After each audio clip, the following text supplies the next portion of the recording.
Assalamu alaikum guys, and welcome to another episode of Smile to Jannah. Miss Marvel. Nah, I didn't want to make a video on this because, let's face it, it's Marvel, it's Hollywood, it's that industry, and we know how they portray Muslims. In a study from 1896 to the year 2000, only about 12 movies depicted Arabs in a positive light. And then if we look at a study from Georgia State University and Alabama, Muslims receive an average of 357% more terror coverage than any other group. In fact, between 2006 to 2015, Muslims only accounted for 12.5% of terrorist attacks, but received half of the news coverage. So that's one of the few things that white people have done and haven't taken credit for.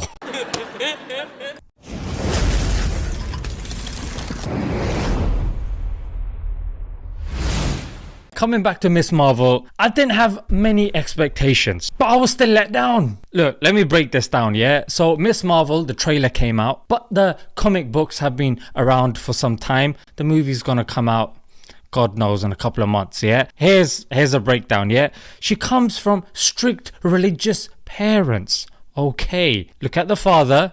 Yep, bearded guy, very stern.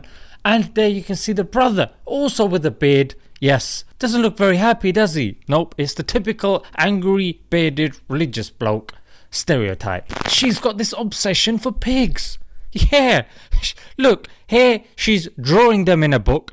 Then there she's got it hung up in her room. I mean, if they're not taking a mick with this, I don't know what they're doing. And of course she sneaks out to parties. She fancies boys, just like you've got westernized women that fancying boys with six packs and a clean shave. Oh yeah, well, she does exactly the same thing. She idolizes her three white superheroes. You've got Captain America, you've got Iron Man, and you've got Captain Marvel. Of course, she wants to be like Captain Marvel. She doesn't wear the hijab. She dances at weddings. As I've described, she's a typical Muslim, yeah? No, of course not. And oh yeah, it's written by Muslims. Yeah, so you can't blame Marvel. They've got themselves covered in that regard.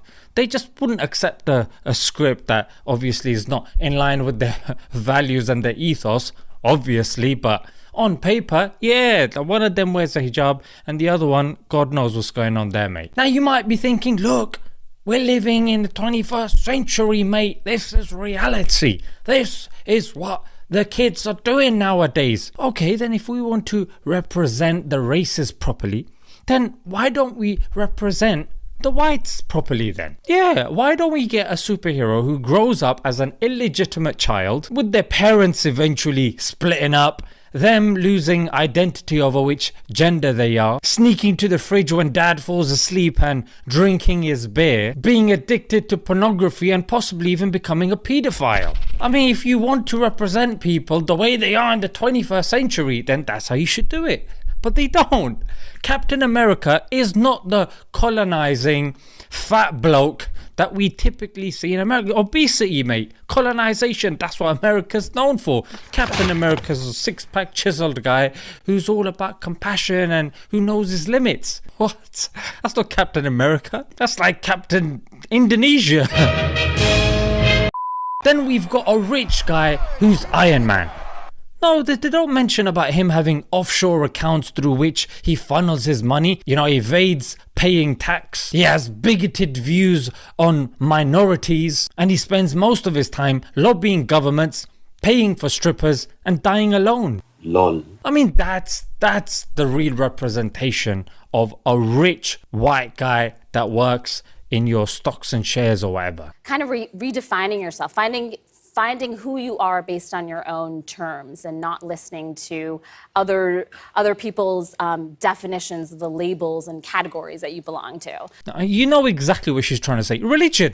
Because she's seen as the first Muslim Marvel hero. It was very much about breaking stereotypes and about the idea of changing people's perceptions of Muslim Americans. I don't know what's Muslim about her, frankly, yeah? It's just the typical surface stuff. So here the creator's trying to say, yeah, make your own choice, yeah? Don't be defined by religion. Okay, if I sideline religion, then what are my options? Yeah, where am I learning from? I'm learning from society. I'm learning from what's around me, and I'm learning from the most dominant of voices in the society. Voices that have been funded, voices that have an agenda. In other words, money, culture, and chasing your desires. So again, it's the illusion of choice. Yeah, look, you're in slavery of religion. Come to us, mate. So again, it's the illusion of freedom. Yeah. On the one hand, you've got slavery of religion. On the other hand, you've got slavery of your desires. I mean, I don't know about you, but I'd rather be a slave to God than a slave to these people with their messed up mentalities and their constantly changing cultural norms and, all these constantly changing ideals based upon seeking the most pleasure. Let's face it, it's Jeremy Bentham's The Pain Principle. Pain, bad, pleasure, good. It's this pain-pleasure principle. So, Marvel and all you other shows, allow it, innit? Yeah? If you're going to represent us, do it properly. Otherwise, we're not interested. Yeah? Don't make our work harder than it is. Yeah? We got enough on our plate without dealing with this nonsense. And you got this woman saying, people came up to me, came up to Willow, and they said, finally, we have a character out there, not just a superhero, but a character out there that we can connect with, and that my young daughter, my young son can aspire to become one day. Who are these parents, mate? Now, what are you doing? You should not be allowed to reproduce. As a good parent, this is the one thing at least you should be doing, is keeping your kids away from mainstream content. Or, obviously, you can't keep your kids totally away from it, but at least equip them that they can see through the biases and the stereotypes and, the propaganda that they get through these movies and these cartoons and stuff. If you can't do that, mate, allow it, innit? Don't make our thing difficult. They start looking up to these people, start doing madness out there, start making videos and misrepresenting the Muslims. Because let's face it, according to MI5, those dons said that the biggest threat to society are Muslims that don't practice. Yeah, no one mentions that extreme. Yeah, everyone's always fussed about the other extreme. These people that are actually doing the foolishness, in the Paris attacks, one of the dons bought a book called Dummy's Guide to Islam. Two of the attackers, the Abdus Salam brothers, sold a bar they owned in Belgium 6 weeks before they went on their murderous rampage in France. Then there's the two British guys who went off to fight in Syria and who ordered 2 books off Amazon before they left, and they weren't the Holy Quran or the collected sayings of the Prophet Muhammad. They were Islam for dummies and the Quran for dummies.